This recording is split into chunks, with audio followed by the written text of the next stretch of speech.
Hey guys, Mouse here from Code Guild in Frontier 6. Whether you're struggling right now or just looking for ways to improve your build as a full support high priest, keep watching because here in this video, I'm going to share everything about my full support high priest build for PvP, including my stats, my full setup, my thought process, everything. And that also includes my latest adjustments to the most recent Ignore Death and class balancing patch. Just a quick disclaimer though, before we proceed, whatever you see here may or may not work for you, so just take whatever information that can help you improve your character and use it only as a guide.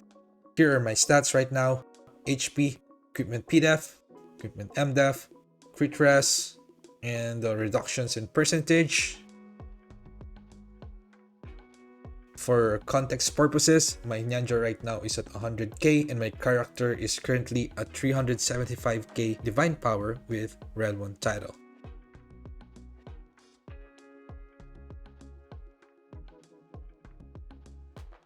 First off, I believe that dead support means no support, so my approach to High Priest is to prioritize survivability first before anything else, like trying to increase my heal. This is so crucial right now because a lot of DPS have already unlocked their potential because of the recent patch. So that's why for my equipment, I use Goibni set for more tankiness. But the major target here really in this armor set is the armor itself, which gives additional 20 crit resist when it reaches plus 15. So in my opinion, reaching plus 15 on this armor is the highest priority over anything else to counter those annoying Sacred type paladins, snipers, and other crit-based damage. For the weapon, I still use the staff with Heist General 3-star and the Golem card to protect my weapon and my shield. Sage Form and Bulwark are good options as well, and also don't worry if you haven't got a chance to get HGG because in the future patches there will be more options for us. My offense is usually Immune Shield with Tara Frog card to better sustain myself and my team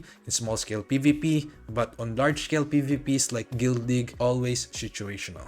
For my shoes, I have Cat 09 Tail, still can't decide whether or not to go for a Dark Lord Illusion cards. Armor and Garment are always going to be situational, so I have Raedric and some Elemental cards here just in case. Take note that in PvP, it's always better to have many options for switching. My accessories are still Angelic Rings, but I'm gonna switch to level 95 as soon as I get them to plus 15. Cards here are Smoky for repositioning, non-negotiable, Osiris Illusion card for instant resurrection, non-negotiable, and 2 Vitata cards. So I just use this because it's much cheaper. But of course, Wraith cards are generally better since magic damage bonus percent also increases heal, especially if you have a high level Holy Light boost core. My headgears and costume always changes depending on the game content, but in general, I just use the ones that can give higher healing. Basically, anything that has magic attack or magic damage is fine. Just get the ones that you have and test them. Don't stress too much about it because there will be better options in the future, always for these gacha headgears. So as for the cards, they're also situational, though recently I prefer to use Tape All Mine mainly to reduce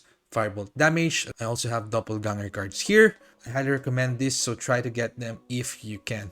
Here in my face wear is just a plain Goblin Puppet 1 for additional magic attack, and on my back gear I mixed it up recently and tried to use GTB Puppet plus Drake Puppet to achieve a balanced tankiness against physical and magic damage. And now let's head over to my enchants. I have beacons here, here, and here. I also have crit resist here on face and mouth, tranquility plus crit res on my armor and shoes, benediction on my garment, another benediction with crit res on my shield. But if I need more crit res against higher progression characters, I also have another set of tranquilities here for switching. And here are my armament traits. Just check out the list and see what else your character is lacking, and if you get lucky to get one, use those stats. My stats is already pretty high, but of course if you have a good purple one, it's already good enough. But if you're not in a rush, just wait for the best one so that you won't waste resources to transfer them. And now for my Verus Cores, I use these for more sustain, and if I need to prioritize survivability, I try to put in my Holy Light Shield, and of course this one has Basilica, which helps a lot in Guild League, especially in the main battlefield where I usually play. My Sigils are these ones: Swift Breakout, Surging Protection, Braveheart, and of course the most important one here and the hardest one to snap is the Immortal Body. The main idea here is to have enough time to react and cast Safety Wall or Numa to protect myself against higher progression enemies. So basically, all of these are anti-burst sigils. For my feathers, I switch it up to something like this after the patch. I like to prioritize the defense more. It works great on my character and for the purpose I need it for. I like to prioritize the defense more because, like I said, the recent patch made it so difficult for us. So, Divine, Nature, Soul, and Night are all good sources of both Def and MDef.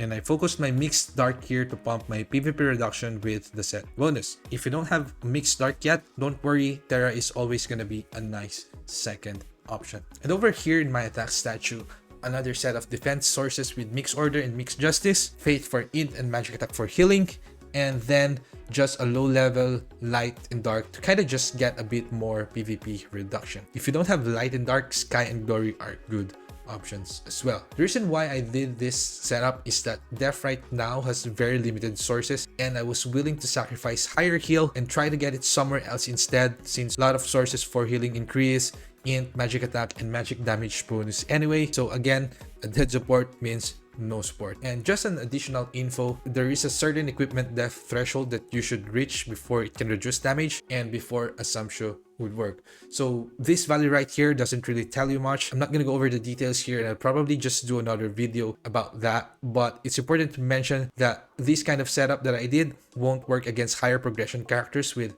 high level feathers and statues.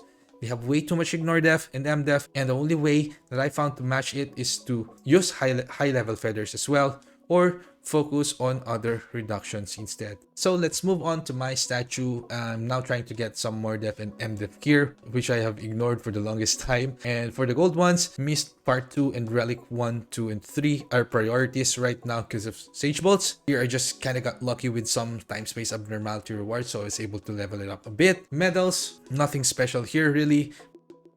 Pets are all the defensive ones. And lastly, for my stats allocation, high int for heal, low vit so that biochemist wouldn't hurt that much, dex for a bit of casting time increase, and a good amount of luck for more crit risk. So guys, again, this build may or may not work for you, so use this only as a guide. Just a few tips before we end. Always start by getting to know your role and define immediately who you're gonna be up against. Or fighting against a higher tier, or you just want to enjoy the PvP on your same tier. So for my character, my only goal here is to be able to counter and be on par against those that are close to my tier. And with that, I try to get as much PDEF as I could. Crit rest, that's gonna be enough most of the time. As for my physical damage reduction, I aim to have just the right amount kind of range, because in my tier where I'm playing, I haven't really met as much hard-hitting physical classes yet. Sacred build paladins, snipers, etc. not a problem anymore. I'm expecting more changes soon with the way PvP is going to be played, and I'm expecting team compositions to change, but for now that's what's happening, at least in my experience, so I would adjust to it specifically. For now, I also added some magic and elemental reductions to survive hard-hitting professors, because they fucking hurt and it's hard to counter all of those elements. So guys, that's gonna be it for this video. I hope you learned something today. If you have questions, drop it in the comment section, and of course don't forget to subscribe here and follow me on Facebook, where I usually post content and do live streams. And just a quick message to my fellow hypers out there: don't worry about these patches. We're gonna continue to learn more and adjust, and we're gonna make it work, and let's help each other out to improve our builds. There are ways, we just need to find those. So let's try to be more positive. Thanks guys, and see you soon.